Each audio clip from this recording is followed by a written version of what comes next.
박민영 국민의힘 미디어 대변인의 발언이 계속 지금 논란이 되고 있습니다. 같은 당 국민의힘 김혜지 의원이 시각장애를 갖고 있는데 이거를 이제 비하하는 표현을 했습니다. 특히 이제 김혜지 의원이 윤석열 전 대통령 탄핵이라든지 아니면 특검 표결에서 당론과 반대되는 표를 던졌다. 이거를 이제 문제 삼으면서 얘기를 하다가 뭐 막말로 김혜지 같은 사람은 눈 불편한 거 빼고는 기득권이다. 장애인 할당이 너무 많아서 문제다. 뭐 쌍욕이 안 나올 수가 없다. 김혜지는 정말 사람 같지도 않은 그런 사람들을 데려와서 공천을 준 거다. 이런 막말, 이건 어떻게 보고 계세요? 글쎄 이게 같은 당 의원한테 할 말인가요? 그리고 그 당의 대변인이라는 사람이 네. 그 방송을 제가 다 보진 않았는데 일부 그 장면 논란이 됐던 장면만 봤어요. 그러니까 결국 이제 김혜지 의원이 비례대표를 두 번 했는데 네. 장애인이라는 약자성을 이용해서 당의 정체성과도 본인이 다르면서 비례대표 자리를 차지하고 앉아서 이를테면 이 당의 방침이나 한마디로 당성에 어긋나는 네. 그런 해당 행위를 하고 있다 이거잖아요. 네. 근데 거기에다 이제 장애 비하 발언을 섞어서 또 그 진행하는 사람은 뭐 개인 유튜브인 것 같은데 네. 뭐 저 입에 담기도 어려운 그런 욕설까지 섞어가지고. 근데 저 당의 어쨌든 대변인 지금 가진 사람이 그런 개인 유튜브에 나간다는 것 자체도 좀 제가 보기엔 납득이 안 되고. 네. 보니까 아직 한참 젊은 친구 같은데 네. 정치 진짜 더럽게 배웠다라는 생각이 들더라고요. 네. 그건 좀 안타깝습니다. 진짜 젊은 나이에 그런 막말을 하다니. 어떻게 보세요? 나는 국대다 이준석 대표가 이제 들어오고 나서 대변인들도 이제 오디션으로 뽑겠다. 뭐 네. 나름 이제 컨셉이었죠. 그래서 그걸로 해서 나는 국대다 시즌 1이 있었고 시즌 2에서 박민영 대변인이 1등을 했어요. 네. 우승자였고 제가 그때 이제 그 심사위원이었습니다. 제가 심사위원이어서 그때 봤던 내가 알던 박민영이 맞나? 어허. 약간 왜냐면은 그러니까 그냥 압도적이었어요. 사실은 그거를 16강부터 제가 이제 봤는데 네. 그냥 이거 우승자는 박민영이다라고 서로 얘기를 할 정도로 그 출연자들 중에서도 그냥 좀 압도적이었고 이미 그러니까 완전 초보가 아니라 어쨌든 정당 활동을 좀 했어요. 새로운 보수당. 네. 예, 뭐 그쪽에서 이제 바른미래당이죠. 나중에 이제 그쪽으로 계속을 해서 소위 말하는 합리적 보수 뭐 네. 이쪽 계열로 분류가 됐어요. 그러니까. 그래서 뭐 일단 스킬이나 뭐 순발력이나 이런 게 좀 압도적이었어요. 진짜로. 네. 딱 봐도 뭐. 그래서 뭐 그냥 우승을 했는데 그 내가 알던 그 박민영이었나 약간 이렇게 깜짝 놀랐어요. 사실 네. 개인적으로 깜짝 놀랐고.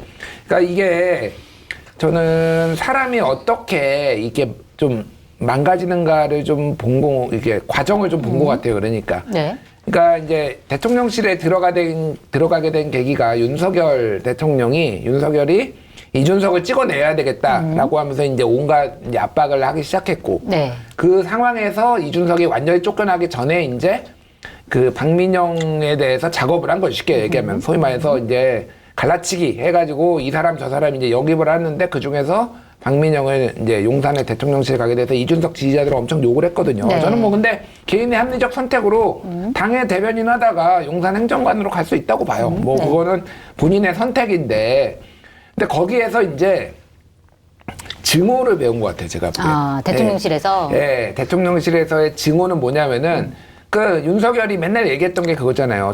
총 쏴 죽여야 되겠다. 한동훈에 대해서. 네. 그러니까 저도 대통령실 예전에 얘기 들어보면은 온통 다 한동훈 욕밖에 없는 거야. 그러니까 뭐 민주당 욕도 갖고 다 했겠지만은 거기에 그거는 한동훈 욕이 주였어요. 네. 한동훈 얘 때문에 안 된다. EXX 저 XX 그 증오가 대통령실에서 나온 다음에도 너무 묻어버려. 그러니까 그 소위 말해서 미디어 인증, 뭐 당에서 인증받은 그 대변인들이 대체적으로 한동훈에 대해서 부정적인데 뭐 그건 저도 한동훈 뭐 비판하기도 하니까 네. 그건 오케이. 근데 그 증오가 보이는 사람들이 밖에 있었던 사람들이 아니라 다 대통령실에서 있었던 사람들, 뭐 김기흥이라든지 네. 예를 들면은 뭐 박민영이라든지 몇몇이 있거든요. 거기 들어가면 그렇게 변하는 건가요? 그러니까 그냥 네. 가스라이팅이 됐든 뭐가 됐든 거기에 내가 동조를 하지 않거나 내가 이게 납득이 안 되면은 자기의 정체성도 부정이 되는 것 같은 거죠. 그러니까 이게 이제 조롱과 뭐 증오와 이게 이제 여기까지 온 거예요. 그러니까. 네. 그래서 이제 김혜지를 깐 이유는 쉽게 얘기를 하면은 한동훈이라서 깐 거예요. 그러니까. 이렇게까지 할 일이냐. 뭐 이제 그 생각이 그래서 그냥 뭐 박민영한테 하고 싶은 얘기는 뭐 이 방송을 볼지 안 볼지 모르겠으나 증오는 본인을 파괴한다. 이 정치를 정말 오래 하고 싶으면은 그런 증오의 감정을 빼고 이제 합리적으로 논리적이었던 처음에 오디션 할 때의 박민영이 됐으면 좋겠다라는 거고 팩트가 다 틀려요 일단은. 네. 이 박민영이 얘기했던 그러니까 대한민국의 장애인이 그냥 등록증을 받은 게 260만 명이에요. 네. 예. 대한민국 작년 2024년 말 통계로 5.1%가 장애인입니다. 공식적으로, 네. 공식적으로. 네. 그러면은 대한민국에 국회의원이 300명이잖아요. 그냥 단순 미래로 보면은 5%면은 15명이 장애인 그렇게 출신이 되네요. 돼요. 물론 네. 그렇게 다 안 되죠. 법조인도 너무 많고, 언론인도 많고, 뭐 그렇지만은 네, 1명, 2명 당에 있는 걸 가지고 이게 과대됐다. 그러니까 오히려 2번 받은 거를 가지고 비판할 수는 있어요. 네. 왜 한동훈이 2번 줬냐. 예를 들면은 뭐 김혜지가 준다고 하는데 안 받을 이유는 없고 한동훈이 너 왜 2번 줬냐. 이렇게까지는 오케이. 거기까지는 우리가 이제 그럼 이제 4번 받은 김종인 비례만 그런 4번 사례들이 받은 있죠. 네. 4번 받은 뭐 아니면 용해인도 있고 막 근데 어쨌든 이제 뭐 그거는 오케이. 근데 뭐 장애인이네 뭐가 눈 아픈 거 장애인 빼고는 다 기득권이야 이런 얘기를 본인이 좋은 학교 김혜지 의원이 어디 나왔냐 학교 제가 모르겠는데 네. 좋은 학교 나왔는지 모르겠어 좋은 학교 나오기 위해서 얼마나 노력을 했겠습니까 그러니까 그렇죠. 그런 노력들에 다 부정하는 거고 5%면은요 대한민국에 7가구에서 10가구 중에 1명은 장애인이 있는 거예요 그냥 쉽게 생각을 하면 네. 그럴 거 아니에요. 그러면 전국에 있는 그 많은 국민들을 다 상처를 입힌 거다. 네. 그러면 이거는 심각한 문제예요, 사실은. 예. 그러네요. 진짜 그 뭐 비판할 게 있으면 그 팩트만 가지고 비판하면 되는데 굳이 이제 장애인을 비하하면서 비판할 필요가 뭐가 있냐 이런 비판이 지금 나오고 있는데 그럼에도 불구하고 국민의힘 지도부에서 제대로 징계를 하지 않는 거에 대한 불만이 당내에서도 지금 나오고 있습니다. 일단 장동혁 국민의힘 대표 같은 경우에는 앞으로 그냥 표현에 신중을 기해라. 라고 하면서 구두 경고로 그쳤고 오늘 송은석 국민의힘 원내대표 같은 경우에는 이 사건에 대해서 자그마한 서로 간의 내부적인 일을 갖고 왜 그렇게 집착해서 기사화하려고 하나 오히려 이제 언론을 탓하는 방식으로 얘기를 했는데 이런 식으로 지도부에서 그냥 구두 경고로 그치는 이거에 대해서는 좀 어떻게 평가하고 계세요? 여기 써 있네요. 그들이 만났다 망조. 망조. 네. 아니 그러니까 사실은 저 정도 수위의 얘기라면 보통은 징계를 하고 네. 이제 사표를 내면 이제 사표를 수리하죠. 그 김민수 지금 최고위원, 네. 그 원영세 비대위 체제에서 대변인이 됐는데 그때 이제 계엄 직후였어요. 그래서 무슨 얘기를 했냐면 그것도 어디 유튜브 방송 가서 했을 텐데 과천 선관위에 네. 그 이 방첩사 보낸 걸 가지고 과천 상륙 작전이라고 표현했다가 바로 그냥 대변인직 날라갔어요. 되지도 네. 얼마 안 한, 그 대변인 되지도 얼마 안 됐는데. 그때하고 비교해보면 그것도 심각한 발언이었지만 네. 지금 이 박민영이라는 사람이 한 얘기도 결코 그에 비해서 심각성이 덜하지 않는 문제. 게다가 당사자들이 있어요. 장애 당사자들. 네. 그러니까 장애 당사자들에 대한 어떻게 보면 혐오, 뭐 조롱 이런 걸로 비춰질 수 있는 소지가 역력하거든요. 그러면 이게 이제 저 당의 데미지가 돼요. 네. 그런데다가 저는 송원석 원내대표의 오늘 얘기는 장동혁 대표보다 더 이해가 안 되는데 네. 원내대표잖아요.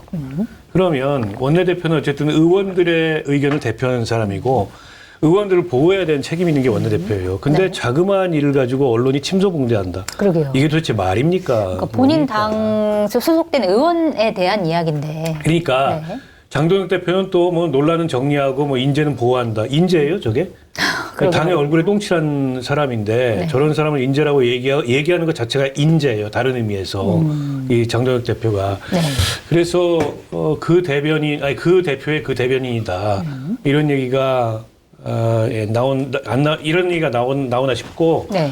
장동혁 대표 요즘의 언행을 보면 어떻게 보면 민주당에서는 우리는 장동혁만 믿는다. 네. 우리에겐 장동혁이 있다. 네. 이런 얘기를 하잖아요. 한참 뭐 대장동 항소 포기 가지고 공세를 취하다 말고서 이제 황교안 전 대표 그 구속영장이 청구되니까 우리가 황교안이다. 그러게요. 이 얘기를 하고 네. 그리고 장동혁 대표도 유튜브 출연을 많이 해요. 네. 얼마 전에 어떤 유튜브 뭐 이 무슨 TV인데 제가 지금 기억이 안 납니다. 그 유튜브 나가가지고 내년 지방선거 얘기하면서 내년 지방선거 체제전쟁이고 네. 우파가 연대해야 되는데 그 연대의 대상이 황교안, 전광훈, 뭐 조원진 등등. 네. 이렇게 얘기를 하고 있어요. 맞아요. 우리공화당, 자유통일당, 자유와 혁신, 극우연대와 연대할 수 뭐 있다. 현실과 굉장히 동떨어진 네. 그런 인식을 할 뿐더러 문제는 이게 다 본인의 계획이라고 주장하는 게 더 문제예요. 무슨 계획인지 그 계획의 실체를 좀 알고 싶은데 네. 그런 최근에 장동혁 대표의 언행을 보면 저 박민영 씨에 대해서 이렇게 논란이 됐는데 감싸고 면죄부 주는 것도 이해 못할 바가 아니에요. 본인의 최근 언행에 비추어 보면. 네. 총체적으로 지금 국민의힘이 정무 감각이 아예 박살났다. 네. 정무 감각이 조금이라도 있다면 장동혁 대표부터 저런 언행을 하지 않을 텐데 그런 정무 감각이 완전히 박살난 데다가 장동혁 대표가 당내 기반이 굉장히 취약하잖아요. 그러니까 본인이 그나마 고르고 골라서 네. 우리가 보기에는 저걸 고르고 골랐나 싶긴 한데 인증 패널진을 구축을 했어요. 네. 그래서 무슨 대변인 이 사람들이 요즘 이제 돌아가면서 방송 나와서 여기저기 방송 얘기해라. 나가가지고 소위 말하는 이제 내란 옹호성 혹은 내란 동조성 발언을 하는데 그 중에 한 사람이잖아요. 근데 이걸 이제 흐트러뜨리고 싶지 않은 거지. 그런데다가 당 내부에 자기 곁에 있는 한동훈 저격수잖아요. 네. 그것도 제가 보기에는 흐트러뜨리고 싶지 않은 거죠. 네. 그래서 이런 그 논란이나 무리수를 이 무리수임에 분명함에도 불구하고 그걸 무릅쓰고 지금 뭐 저렇게 그냥 박민영 끌어안기를 하고 있는 게 아닌가 싶어요. 네. 어쨌든 본인 세력이 없는 것도 영향을 미쳤다 이렇게 말씀하셨는데 네, 어떻게 보셨어요? 그건 이제 5글자로 얘기하면 망했어요. 예, 망조가 들었다. 망했다. 네. 저희 오늘 썸네일이 기가 막히네요. 네, 그러니까요. 그런 예, 면에서. 기가 막히고 한겨레 썸네일 그거 뭐 챗GPT가 만드나요 이거? 그렇지 않습니다. 그래요? 인간의 힘이 기가 많이 막히게. 챗 GPT하고 회의는 하는 것 같아요. 그게 제가 이제 한겨레 칼럼을 쓰잖아요. 네. 예, 가끔 가다가 이제 불후의 어떤 칭찬을 받는 칼럼들을 하나씩 쓰거든요. 네. 예, 스스로 막 이렇게 뻔뻔하게 이런 얘기를 해. 막. 야, 인구에 회자되는 칼럼들을 한 번씩 쓰거든요. 네. 얼천님만 얘기할 수 있는 이런 표현들. 그러니까. 예. 왜 한 번도 못 봤지? 나 한겨레 매일 읽는데. 좀 읽어 열심히 너 열독을 하라고. 스스로 댓글 쓰고 막 하는 거 아니시죠? 그 중에서 이제 우연찮게 4주에 한 번씩 쓰는데 장동혁 대표가 된 직후에 이제 칼럼이 돌아와가지고 네. 황교안, 장동혁 평행이론이라는 제가 칼럼을 썼어요. 예. 그래서 황교안 대표랑 장동혁 대표랑 굉장히 닮았다. 일단 기본적으로 두 사람이 이제 법조인 출신, 하나 검사 한 사람 판사 그리고 독실한 개신교, 기독교 신자. 그래서 굉장히 많은 거를 정치의 언어를 써야 되는데 종교의 언어를 쓰는 게 뭐 내라는 그러니까 비상계엄은 하나님의 계시다 뭐 이런 얘기도 쓰고 뭐 하여간 굉장히 그런 용어들이 이제 익숙한데 그 탄핵 자당이 배출한 대통령이 탄핵된 다음에 네. 그다음 뭐 직후든 어쨌든 그 이후에 기대를 모으고 뽑힌 당대표라는 그런 공통점이 있고 네. 당내 기반이 충실하지 않다라는 공통점이 있어요. 둘 다. 네. 어쨌든 아무리 커리어가 길어도 황교안 대표도 대통령 권한대행까지 했지만은 당내에서는 뭐 기반이 그렇죠. 있지는 않았잖아요. 네. 근데 이제 그 당은 절망적이니까 구세주를 원한 거죠. 그래서 외부에 복권을 긁어보자. 그게 이제 장동혁도 마찬가지고. 그런데 본인의 당내 기반이 취약하다 보니까 당을 장악하지 못하고 이제 강성 보수, 아스팔트 보수를 손을 잡기 시작합니다. 네. 전환기 손도 잡고 정광훈 손도 잡고 서로 막 이렇게 잡았잖아요. 그러면서 이제 탄핵을 얘기하기 시작해요. 네. 그래서 이재명 대통령 탄핵. 황교안도 문재인 탄핵을 외치기 시작했어요. 아하, 그때. 그랬군요. 네. 그러니까 집회에 나가기 시작하고 문재인 탄핵을 외치기 시작했고 지금 장동혁도 이재명 탄핵을 외치기 시작해요. 네. 집회 지금 또 장외 집회 계속 하고 있잖아요. 둘 다 이제 장외 집회에서 열정적으로 내가 연설을 하면 환호하는 그 사람들한테 중독이 된 거예요. 그러니까. 아하. 그래서 이게 여기까지 굉장히 흡사해요. 황교안 전 대표의 말로가 어떻게 됐죠? 그래서 103석 2020년 총선에 조국 사태가 벌어지고 우리가 해볼 만하다라고 했음에도 불구하고 민주당에 180석을 헌납을 했잖아요. 그러니까 더불어민주당에 역대 최악의 보수정당 최악의 103석이라는 의석을 얻어가지고 지금 이제 완전히 사실상 정계에서 밀려난 상황이고 네. 그럼 제가 그 칼럼의 요지는 이게 지금까지 황교안이 걸어왔던 길이고 너랑 장동혁 너랑 비슷한데 마지막 결론은 네 선택에 달렸다라는 거예요. 그러니까 그 경로 의존성을 벗어나서 그때 황교안이 얘기했던 것도 이름도 미래통합당이잖아요. 통합을 얘기했어요. 보수가 통합만 하면 이긴다. 네. 막 이런 얘기했단 말이에요. 비싼 그래서 얘기도 하고 있네요. 지금도 그때보다 더 안 좋아요. 그때는 어쨌든 바른미래당을 통합을 했잖아요. 그러니까 네. 소위 말해서 중도 보수를 통합을 했는데 지금은 이준석이든 한동훈이든 빼고 오른쪽만 통합을 하겠다. 심지어는 네. 그럼 결론이 어떻게 될 것이냐. 그러니까 최악의 리더십이다. 제가 보기엔 지금 보수정 그러니까 교훈을 얻어야 돼요. 우리가 역사에서 보이잖아요. 그러면은 교훈을 네. 얻어야 되는데 빨리 당대표의 생각을 바꾸든 당대표를 바꾸든 그러지 않으면은 이 정당은 답이 없다. 저는 그 생각이 들어요. 생각을 바꾸긴 어려워요. 장동혁 대표가 저랑 거의 동갑이에요. 네. 어떻게 돼도 제가 생각이 안 바뀌거든요. 이 나이 되면. 같은 세대로서 사람의 생각을 못 바꿔요. 그러니까 차라리 사람을 바꾸는 게 빨라. 아. 국민의힘 입장에서 보면은 그게 훨씬 더 그 합리적 선택이고 비용 대비 효과 면에서 효과가 큰 선택이에요. 그러니까 이렇게 가면 내년 지방선거를 그러니까 시간이 가면 여당은 이런저런 악재들이 쌓이고 네. 그리고 이제 대통령 지지율도 임기 초와는 다르게 좀 빠질 수도 있어요. 근데 그 반사이익을 지금 하나도 국민의힘이 못 가져가는데 그렇죠. 원래 대한민국 정치에서 야당은 그 상대편 여당이나 대통령의 실책의 틈을 비집고 들어가서 그 반사이익을 주워먹게 하는 게 야당의 여태까지의 득점의 공식이에요. 네. 주워먹기가 안 돼. 주워먹으려고 좀 하다 보면은 계속 이제 장동혁 대표처럼 그런 헛발질을 본인 스스로 헛발질을 계속 하고 헛발질을 있는. 하다 보니까 최근에 지지율로 그게 증명이 되잖아요. 맞습니다. 근데 아직까지는 뭐 좀 나아지겠지 이러고 있지만 이제 내년 한 3월쯤 돼가지고 선거 코앞인데 이대로 가면은 수도권에서는 뭐 선거 못 해보겠는데 이러면 이제 당내 동요가 굉장히 네. 심각해질 거예요. 근데 장동혁 대표가 왜 저런 언행을 하는지 제가 곰곰이 생각을 해봤는데 중도는 없다고 생각하는 것 같아요. 그래요? 네. 네. 중도는 없고 확고하게 우리 편을 뭉쳐야 생존하고 그게 확장할 수 있는 길이다. 근데 이런 어떤 사고가 어떻게 보면 장동혁 대표한테 확고하게 박혀 있는 것 같고 그러니까 어떻게 보면은 저분도 이제 진영 정치주의자인 거죠. 네. 그러니까 뭐 우파 연대 얘기하면서 거론하는 대상이 황교안, 조원진, 정광훈. 저런 뭐 정광훈 이런 사람들 거론하는 거잖아요. 이게 약간 그 또 다른 의미의 평행 이론이에요. 민주당 쪽에서는 정청래 대표가 그러고 있거든. 딴지일보가 민심이다. 네. 그 얘기도 중도는 없다요. 일단 그 얘기 좀 다뤄보도록 우리는 하겠습니다. 딴지일보는 그냥 당심이라고 생각하잖아요. 네. 거기서 민심은 민주당의 마음의 민심인데 그것만 보고 가면 된다고 생각하는 거예요. 그러니까 정치가 없어요. 여야 간에. 각자 자기 지지층을 향해서 질주하는 것 이상에 다른 정치가 지금 전혀 작동하지 않는 건데 이제 그렇게 가면 뭐 민주당은 지금 집권당이고 의석도 많고 그리고 내란 이후에 전국이라는 특수성이 있어요. 국민의힘은 못 태어납니다. 네. 이 내란 이후에 전국이라는 프레임에서 장동혁처럼 가면 헤어나지 못해요. 근데 헤어날 필요가 없다고 생각하는 것 같아요. 그럴까요? 지금 말씀하신 대로 국민의힘 지지율이 떨어졌습니다. 한국갤럽이 지난 14일에 발표한 여론조사 결과를 보면 국민의힘 지지율이 24% 나왔어요. 그 전주보다 2%포인트 하락해서 민주당이랑 18%포인트 차로 굉장히 많이 벌어졌는데 장 대표가 이렇게 얘기를 했습니다. 지금처럼 지지율이 횡보하다가 조금씩 상승하는 방향으로 가면 연말을 지나 내년에 상승하는 시점이 올 것이다. 12월 말까지는 지지층의 무게중심을 훨씬 많이 둬야 한다. 이렇게 얘기를 했는데 이거를 사실 선회를 해보자면 지금 이제 팔장님이 말씀하신 것처럼 아예 중도층이 없다라고 생각할 수 있지만 일단 12월까지는 우리 편 모으고 그다음에 내년부터는 지방선거를 겨냥해서 좀 중도로 가야 된다. 뭐 이런 얘기를 하는 건가? 이런 생각이 좀 들었거든요.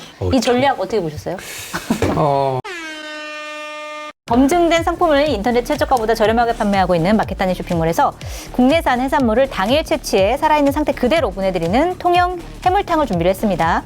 생물 활 전복과 소라, 가리비, 새우, 백합 등이 기본 구성으로 들어가 있어서 탕이 아니라 찜으로 드셔도 충분한 양입니다. 놀라운 가격 23,900원에 모시도록 하겠습니다. 정말 맛있는 김장김치 찾는 분들께 40년 전통의 목포 맛집의 김장김치도 강력 추천드립니다. 속이 꽉 찬 해남 배추뿐 아니라 모든 양념도 100% 국내산만 사용합니다. 주문 방법은 유튜브 화면 좌측 하단을 클릭하시거나 포털에서 마켓단위를 검색하셔서 주문하시면 됩니다. 그러니까 뭐 다른 게 아니라 이게 저는 뭐 그렇게 판단하시는 분들의 이를테면 중도는 없다라고 판단하시는 분들이 왜 그렇게 생각하는지는 어느 정도 뭐 이해는 해요. 그러니까 네. 무슨 얘기냐면은 특정 정치적 이슈가 딱 휘발성이 있게 하면은 그거를 생각보다 중도층에서 막 뜨겁게 그러니까 반응하지 않아요. 그러니까 바닷물 같아요. 중도는. 네. 중도는 바닷물 같아서 네. 이게 어느 임계점이 여름에 바닷물이 막 뜨거워지기까지는 온도는 높아도 시간이 내 오래 기온은 걸린다. 높아도 바닷물이 뜨거워지는 바닷물 들어가면 차가워요. 네. 근데 한 번 뜨거워지면은 그게 이제 뜨거워지는 거고 식는데도 오래 걸립니다, 사실은. 네. 그러니까 그런 게 정치인들이 매일 이제 이슈를 가지고 다뤄야 되는 사람들이 즉각적으로 반응이 오는 지지층을 중심으로 생각을 하는 거 저는 오케이 이해가 가는데 네. 선거는 결국은 중도층이 굉장히 중요해져요. 그러니까 대통령 선거는 특히 대통령 선거는 거의 70% 후반대잖아요. 네. 그러면 중도층이 엄청 나온다는 거예요. 지방선거도 옛날에 막 40%대 나오던 그 투표율하고 다르게 요즘에는 60% 가까이 되거든요. 많이 올랐군요, 투표율이. 중도층에서도 옛날에 그러니까 중도라는 게 아예 무관심한 중도가 있고요. 정치에 무관심하고 평생 투표도 안 하고 이런 사람들도 있지만은 요즘 그 이제 여러 데이터들 막 연구조사도 많은데 요즘 중도들은요 상당수는 정치 고관여층이에요. 그러나 진보나 뭐 좌파나 우파보다 훨씬 더 이거에 관심이 많지만은 내가 그냥 스탠스가 중도인 거예요. 어느 정당에 속하지 않으려고 하는데 그 사람들을 상당히 무시하는 발언이다. 네. 잘못된 판단이다. 이렇게 보고 그러니까 제가 아까 얘기했잖아요. 그러니까 다른 것도 아니고 탄핵을 겪고 이거는 게다가 내란까지 있는 이 상황에서 이거에 대해서 성찰과 반성을 하지 않으면은 이거는 이길 수가 없는 게임이다. 민주당이 아까 제가 오프닝에 뭐 그 전에 얘기했지만은 일 잘한다라는 어떤 프레임이나 이런 게 우주의 기운이 이제 이재명 정부에 오는데 네. 복도 많지 민주당은 상대가 막 거기다 옛날 국민의힘이 상대야. 2020년에는 황교안이었고 네. 이제 이번에는 장동혁이야. 야 진짜 복도 많다 민주당 그 생각이 들어요. 그러니까 이제 과거에 국민의힘이 야당 시절에다가 집권했던 그 과정을 복기를 해보면 네. 이명박 그 대통령이 될 때도 그렇고 그 다음에 그 뒤에 이제 박근혜 대통령이 될 때도 박근혜 대통령이 될 때는 야당은 아니었죠. 근데 이제 이명박 대통령이 당시 기준으로는 네. 굉장히 중도적인 인사였어요. 그랬죠. 박근혜 보수였지만 대통령에 비해서 서로 요즘 이재명 경쟁하면서. 대통령이 얘기하는 중도 실용 이게 이제 이명박이 내세웠던 노선이었어. 네. 물론 이제 뭐 4대강 한반도 대우나 이상한 공약을 걸고 그거 고집하다가 정권 초기부터 망조가 들었지만 그런 겁니다. 그리고 박근혜 집권할 때도 일종의 좌클릭을 했어요, 정책적으로. 네. 김종인 그 위원장 영입하고 맞아요. 그다음에 경제민주화, 네. 뭐 복지국가 이런 얘기하면서 결국에 그게 이제 중도를 견인하기 위한 그런 정책적인 변화를 준 거거든요. 그 확장성을 기한 거죠. 그리고 뭐 윤석열도 내란으로 그 우리 헌정사에 씻을 수 없는 상처를 남겼지만 그렇게 윤석열이 당시에 뭐 극우적이거나 아주 그 말하자면 우파적인 그런 인사로 보이지 않았거든요. 그렇죠. 대선 때만 해도. 그래서 이제 이 중간층의 확장성이 생긴 거예요. 근데 이게 이제 내란으로 다 무너졌어. 그러면 여기서 국민의힘이 이걸 회복하고 만회하려면 윤석열과의 절연, 단절 필요하고 정책적으로도 이걸 확장해 가기 위한 그리고 정치적 어떤 포지셔닝이나 야당으로서 견제 역할도 좀 합리적 견제 역할을 해야 되는데 지금 보면 막무가내예요. 네. 국민의힘이 저런 막무가내 식의 그 포지션이나 혹은 그런 어떤 그 전략을 가지고서 내년 지방선거에 뭘 해보겠다. 그 TK 뭐 PK 중심으로 해서 자기 그 텃밭 지키고 거기 공고하게 하는 거는 할 수 있겠죠. 네. 근데 그 이상의 이제 플러스 알파가 있겠는가. 요즘 보면 김민석 총리가 뭐 오세훈 때리게 한다. 네. 이게 많이 이슈가 되잖아요. 근데 이 논란에서 가장 국민의힘으로서 취약한 점이 뭐냐면 불안정한 점이 뭐냐면 잠재적 서울시장 후보군이 오세훈 한 명밖에 없어요. 국민의힘은. 네. 거기 무너지면 끝나는 거예요. 네. 그러니까 민주당도 그 약점을 구조적인 취약성을 뭐 당연히 알죠. 그러니까는 오세훈 때리기 한 놈만 패는 전략으로 가고 있는 거고. 근데 거기에 대해서도 별로 대책이 없어요. 국민의힘이. 근데 지금은 이제 오세훈 개인기 이런 걸로 버티고 있지만 장동혁 대표의 저런 포지셔닝이 누적되면 내년 서울시장 선거 지금은 오세훈 시장이 앞서가고 있지만 여론조사상 네. 장담할 수 있어요? 전 장담 못한다고 봅니다.